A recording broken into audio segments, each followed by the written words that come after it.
दोस्तों नमस्कार, स्वागत है एक बार फिर से देश और दुनिया की तमाम बड़ी खबरों में। यदि आपने अभी तक चैनल को सब्सक्राइब नहीं किया है, कृपया चैनल को लाल बटन दबाकर सब्सक्राइब करें और घंटी बटन भी दबा दें। यही पहली बड़ी खबर है, ईडी ने बीआरएस नेता के कविता को जारी किया समन। दिल्ली शराब नीति से जुड़े मामले में होगी पूछताछ। दरअसल ईडी ने तेलंगाना के पूर्व मुख्यमंत्री के चंद्रशेखर राव की बेटी और बीआरएस की नेता के कविता को दिल्ली शराब नीति के मामले में समन भेजा है। केंद्रीय जांच एजेंसी ने उन्हें आज पूछताछ के लिए बुलाया है। आपको बता दें कि ईडी ने हाल ही में दिल्ली आबकारी नीति से जुड़े मनी लॉन्ड्रिंग मामले में मुख्यमंत्री और आम आदमी पार्टी के राष्ट्रीय संयोजक अरविंद केजरीवाल को भी चौथा समन भेजा है। केंद्रीय जांच एजेंसी ने अरविंद केजरीवाल को 18 जनवरी को बुलाया है। आपको बता दें कि के कविता आज ईडी के सामने पेश हो सकती हैं। अगली बड़ी खबर, उद्धव ठाकरे गुट पहुंचा सुप्रीम कोर्ट। शिंदे गुट के विधायकों की अयोग्यता पर स्पीकर के फैसले को दी चुनौती। दरअसल विधायकों को अयोग्य ठहराने की याचिका को खारिज करने के महाराष्ट्र विधानसभा के स्पीकर राहुल नार्वेकर के फैसले पर उद्धव ठाकरे गुट ने सुप्रीम कोर्ट का दरवाजा खटखटाया है। मुख्यमंत्री एकनाथ शिंदे के नेतृत्व वाली शिवसेना और पूर्व मुख्यमंत्री उद्धव ठाकरे की शिवसेना का एक दूसरे के विधायकों के खिलाफ दायर अयोग्यता याचिकाओं को स्पीकर राहुल नार्वेकर ने बुधवार को खारिज कर दिया था। नार्वेकर ने इस दौरान कहा था कि शिंदे की शिवसेना ही असली शिवसेना है। ऐसा इसलिए क्योंकि चुनाव आयोग ने भी यह बात मानी है। आपको बता दें कि फिलहाल स्पीकर राहुल नार्वेकर के फैसले पर उद्धव ठाकरे गुट ने सुप्रीम कोर्ट का दरवाजा खटखटाया है। अगली बड़ी खबर, यूपी के बाद अब हरियाणा में भी 22 जनवरी को शराबबंदी। कई राज्यों ने किया ड्राई डे का ऐलान। दरअसल अयोध्या में 22 जनवरी को भव्य कार्यक्रम के दौरान राम मंदिर में रामलला की प्राण प्रतिष्ठा की जाएगी। इस कार्यक्रम के लिए खास इंतजाम किए गए हैं। पीएम नरेंद्र मोदी खुद रामलला की प्राण प्रतिष्ठा के दौरान मुख्य यजमान होंगे। अयोध्या कार्यक्रम के लिए उत्तर प्रदेश सरकार की तरफ से खास गाइडलाइन जारी की गई है। 22 जनवरी को उत्तर प्रदेश में ड्राई डे घोषित किया गया है, यानी इस दिन राज्य में शराब की दुकानें नहीं खुलेंगी। उत्तर प्रदेश के अलावा कई राज्यों में इस दिन शराबबंदी की घोषणा की गई है। अब हाल ही में हरियाणा सरकार ने भी 22 जनवरी को राज्य में ड्राई डे का ऐलान किया है। आपको बता दें कि हरियाणा के अलावा मध्य प्रदेश, उत्तराखंड, छत्तीसगढ़, राजस्थान, असम में भी ड्राई डे की घोषणा की गई है। अगली बड़ी खबर, प्राण प्रतिष्ठा से पहले पीएम नरेंद्र मोदी ने दिया खास संदेश। बोले 22 जनवरी को भगवान राम देंगे दर्शन। दरअसल अयोध्या में भगवान राम की प्राण प्रतिष्ठा से पहले प्रधानमंत्री नरेंद्र मोदी ने देश की जनता को खास संदेश दिया है। पीएम मोदी ने कहा कि भगवान राम 22 जनवरी को हमें दर्शन देंगे। उन्होंने कहा कि बस कुछ दिनों की बात है, इसके बाद एक विशाल मंदिर में प्रभु श्री राम दर्शन देंगे। प्रधानमंत्री ने कहा कि मैं खुद को काफी भाग्यशाली मानता हूं कि मुझे अयोध्या में राम मंदिर के प्राण प्रतिष्ठा में शामिल होने का मौका मिला है।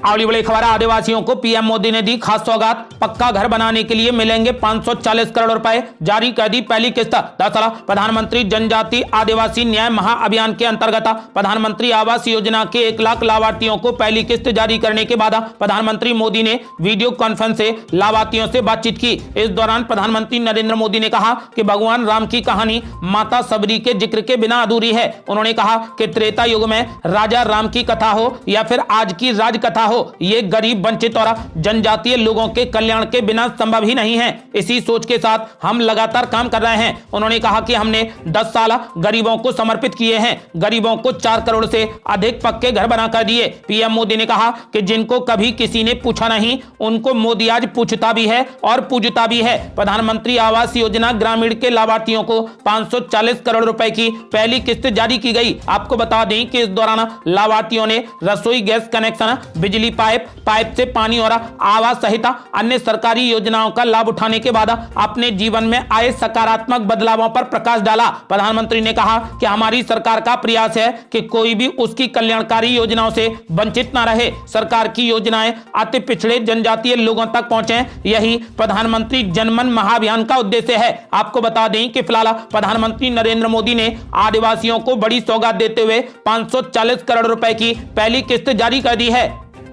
अगली बड़ी खबर, कर्नाटक के कई दिग्गज नहीं लड़ेंगे चुनाव। मल्लिकार्जुन खड़गे भी ले सकते हैं चुनावी संन्यास। दरअसल कांग्रेस अध्यक्ष मल्लिकार्जुन खड़गे को ही विपक्षी गठबंधन इंडिया का अध्यक्ष बनाया गया है। यह भी कहा जा रहा है कि नीतीश कुमार ने संयोजक का पद इसीलिए स्वीकार नहीं किया क्योंकि उन्हें गठबंधन का अध्यक्ष नहीं बनाया गया और प्रधानमंत्री पद के चेहरे के रूप में प्रोजेक्ट नहीं किया गया। अब रिपोर्ट्स में यह भी कहा जा रहा है कि हो सकता है कि मल्लिकार्जुन खड़गे लोकसभा चुनाव न लड़ें। हालांकि वो चुनाव प्रचार में एक्टिव रहेंगे। 81 साल के मल्लिकार्जुन मल्लिकार्जुन खड़गे और एचडी देवगौड़ा दोनों ही 2019 में लोकसभा का चुनाव हार गए थे। आपको बता दें कि इसके बाद ये दोनों ही राज्यसभा गए। अब दोनों ने ही अपनी बढ़ती उम्र का हवाला दिया है। उनका कहना है कि बढ़ती उम्र के चलते वे लोकसभा का चुनाव नहीं लड़ना चाहते। आपको बता दें कि कर्नाटक के कई दिग्गज इस बार 2024 का लोकसभा चुनाव नहीं लड़ेंगे। माना जा रहा है कि मल्लिकार्जुन खड़गे भी 2024 का चुनाव नहीं लड़ेंगे।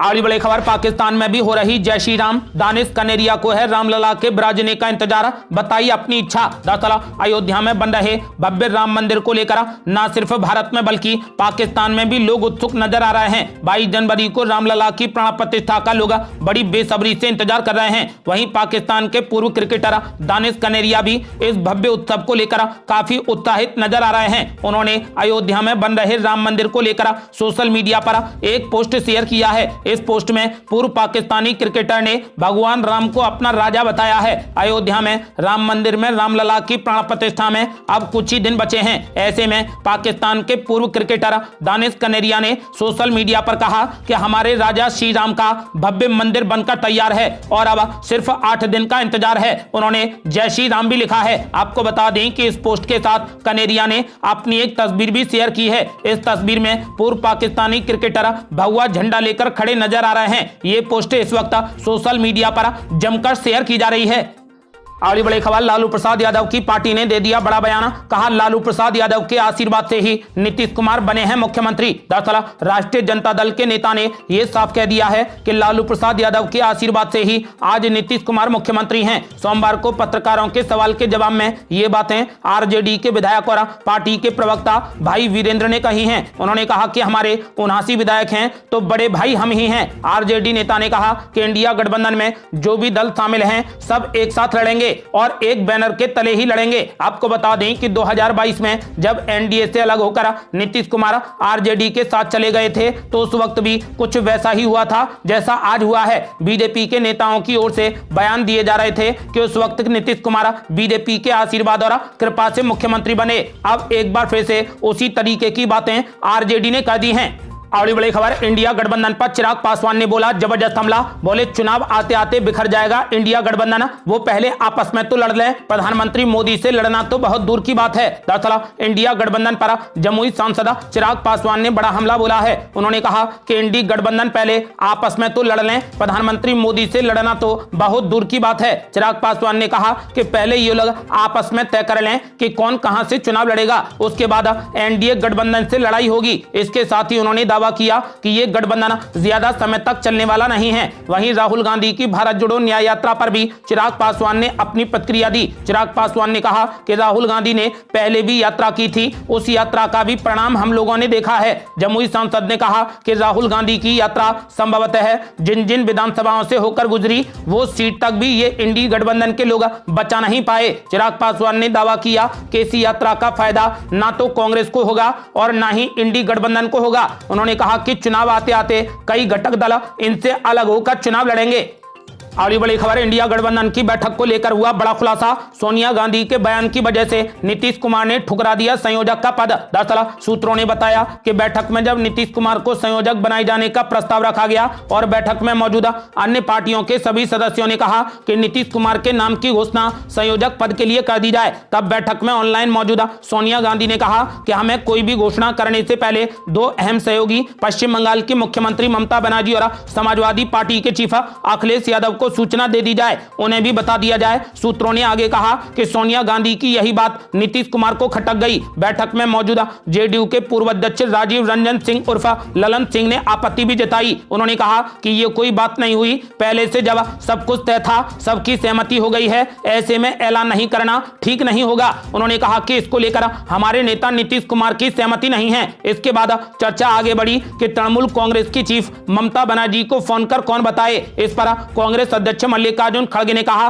कि राहुल गांधी उन्हें फोन करके बता सकते हैं। तब कांग्रेस नेता राहुल गांधी ने कहा कि आप लोगों ने सभी से चर्चा की होगी, सबको तो बता दिया होगा, अगर फिर भी आप चाहते हैं तो मैं ममता बनर्जी को फोन कर लूंगा, लेकिन ममता बनर्जी नीतीश कुमार के नाम पर राजी नहीं है। सूत्रों ने बताया कि इस पर नीतीश कुमार बिखर गए और कहा कि मैंने संयोजक के लिए आवेदन नहीं दिया था, आप अपनी पार्टी से संयोजक या अध्यक्ष बना लीजिए, जिसके बाद मल्लिकार्जुन खड़गे को अध्यक्ष बना दिया। आपको बता दें कि माना माना जा रहा है कि सोनिया गांधी के बयान पर ही नीतीश कुमार नाराज हो गए और उन्होंने संयोजक का पद ठुकरा दिया।